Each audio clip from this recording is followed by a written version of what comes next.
ఆయన రాక నీతి న్యాయములను స్థిరపరచునట్లుగా ఆయన ఉదయించినాడు.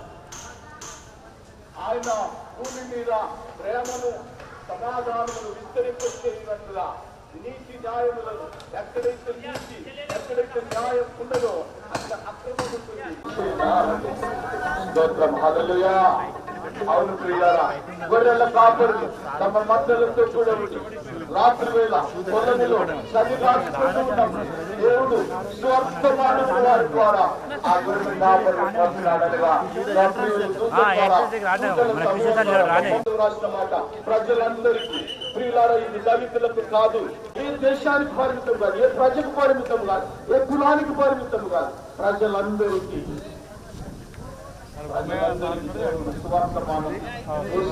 జననంలో అందిస్తున్నాడు. ఆయన అంగీకరించిన వారికి లోకానికి వెళ్ళాలి. దేవుని బిడ్డలారా, ఈరోజు వాక్యం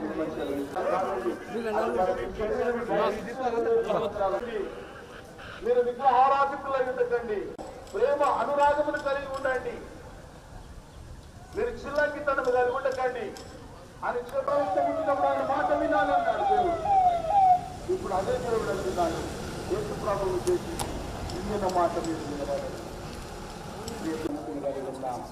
యేసు క్రీస్తు ప్రభువుగానే కలిగి ఉన్నాం. ఇప్పుడు మంచి ఇస్తా ఉంటే వాళ్ళు పోసినప్పుడు ఈరోజు సువార్త పరిచయం సాక్షులుగా ఉన్నారు. ఈ బైబిల్ మతాన్ని మార్చేది కాదండి. నిందారోపణలు ఏమిటంటే మత మార్పు. అయ్యా, బైబిల్ మతలు మారవడి కానీ మనుషులు మారుస్తుంది, ప్రజలను మారుస్తుంది, జీవితాలను మారుస్తుంది.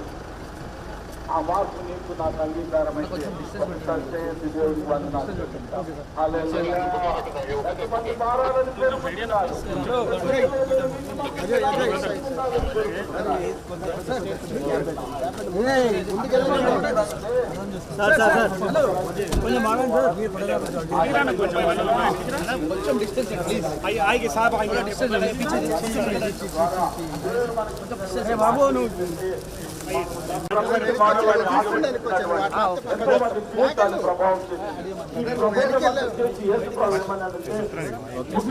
అనర్గళంగా బోధించుకుంటున్నారు, అనుసరించడానికి పడిపోతూ ఉంటారు. కాబట్టి ప్రభు అంటున్నారు, బోధించేవాడు కాదు, వినేవాడు కాదు, నా మాటలు విని విశ్వాసం విని ఊరుకోకండి. ఆ విశ్వాసం జీవుల్లో కనబడాలి. నా మాటలు వినండి, వాటిని అనుసరిస్తున్నారు. తెలియదు కానీ ఒకసారి లేచి నిలబడదాం.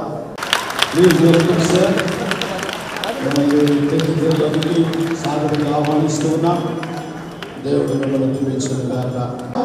తగిన జాగ్రత్తలతో వారిని పరిశీలన చేస్తా ఉన్నామని అనుకుంటున్నాం. మరి యేసయ్య ఏమని చెప్తున్నాడంటే, నేను ఎప్పుడు వస్తున్నాడు అపవాది విజృంభించినప్పుడు నేను వస్తానన్నాడు. ఈ అంత్య దినాల్లో మనం చూస్తున్నాం, ఎక్కడ చూసిన అవినీతి అక్రమం, ఎక్కడ చూసిన పాట హోమాలు, అత్యాచారాలు, మరి సిద్ధపడదామా లేదా ఉన్నది. ఆయన ఎలా వస్తాడంటే శ్రీ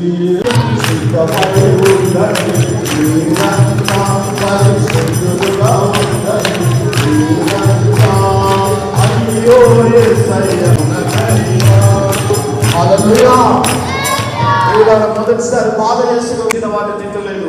సిలువలో ఉండి తండ్రి మీరు ఏం చేస్తున్నారో మీరు క్షమించమన్నాడు. కానీ రెండవసారి వచ్చేది ఆయన క్షమించే దేవుడికి రావట్లేదు, తీర్పు తీర్చే ఒక జడ్జి. నేను ఇక్కడ ముగిస్తున్నాను. అందరు తలలో చిన్న ప్రార్థన పరిశుద్ధుడా మా తండ్రి కృప కలిగిన దేవా, ఈ సందర్భంలో రెండవ రాకడకు మేము సిద్ధపడుతున్నాం. క్రిస్మస్ మాకు మా ప్రభావ మరి యథావిధిగా జరిగింది, కానీ మీ రెండవ రాకడ సత్యం. అప్పుడు ఈ లోకంలో నమ్మిన వారికి రక్షణ, నమ్మని వారి పక్షాన విశ్వాసుల పక్షాన ప్రత్యేకమైన వందనాలు తెలియజేస్తూ ఉన్నాను.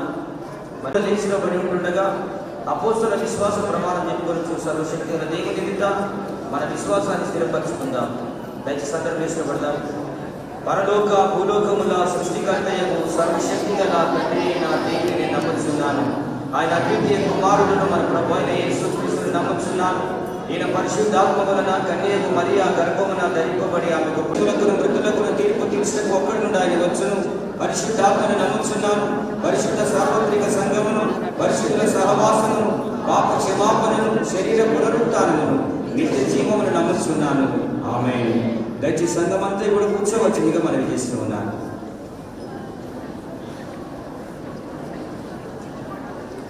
భక్తులందరూ దయచేసి కూర్చోవలసిందిగా మనం చేస్తూ ఉన్నాం. ప్రియులారా, మరి శ్రీ